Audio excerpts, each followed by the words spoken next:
So this video is for parents mainly about how you can help your child practice at home.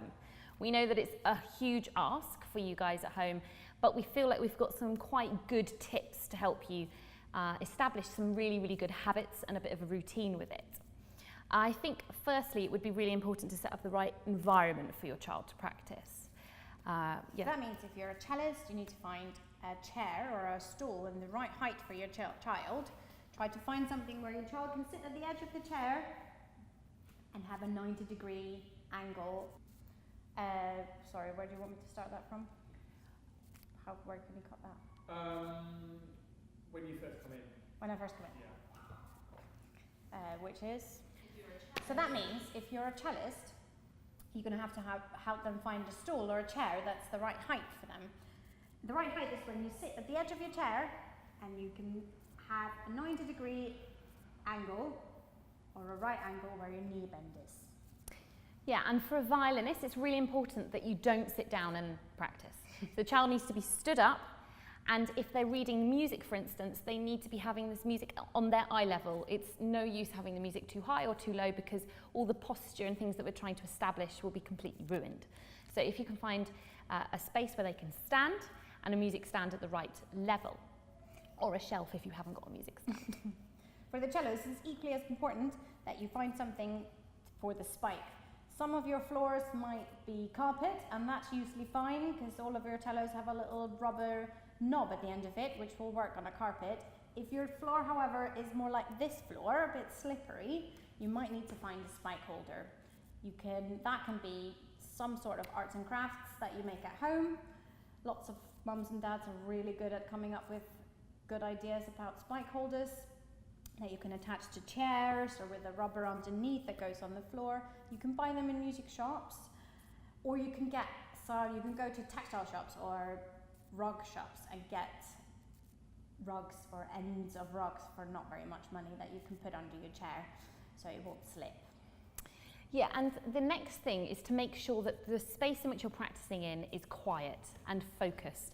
And I know that lots of the children we teach have siblings, so if you could try your best to entertain them in another space, that would be amazing.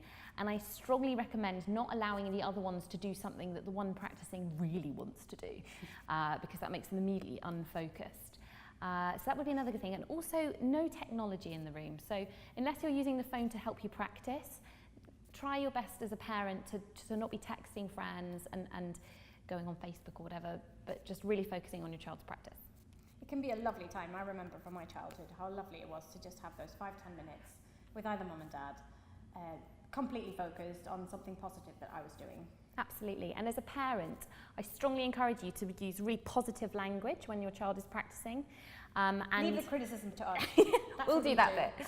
And work out your own little reward system. So buy little packs of stickers and draw up a little chart and help them to see. Children are very visual and they like to see how much they've done in 1 week, and then get them to come in and show us what they've been up to.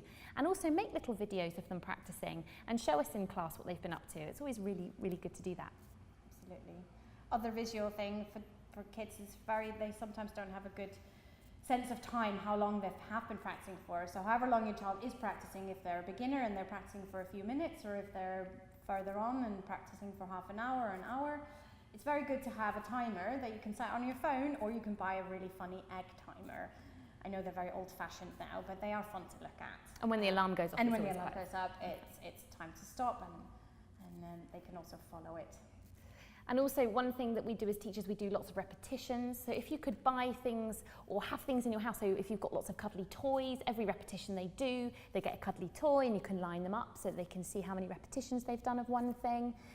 Or those little erasers that you get that they have at school, you can build those into little towers. Just try and make the experience as fun and as engaging as possible so it doesn't become something that they really hate to do, but something they actually really want to do. Just to say about that, also about the repetition, because however long they're practicing for, they're probably going to have to play the songs more than once, and it can be boring just to play it over and over again, so you can try to come up with fun ways of doing it. I know you get lots of ideas from the classes and the teachers come up with, but you can also come up with some at home about playing it a bit slower or a bit faster or a bit quieter or louder, or anything you can come up with to make it interesting to play things over and over again, because repetition is the best way of internalizing these songs.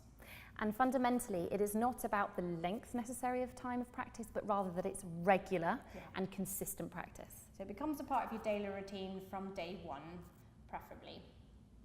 Yeah, and making sure that you find a time when the child is preferably not really, really tired after school. A good time to practice is in the morning. If you can find 10 minutes in the morning, that's an amazing time, because children are fresh and energetic at that time.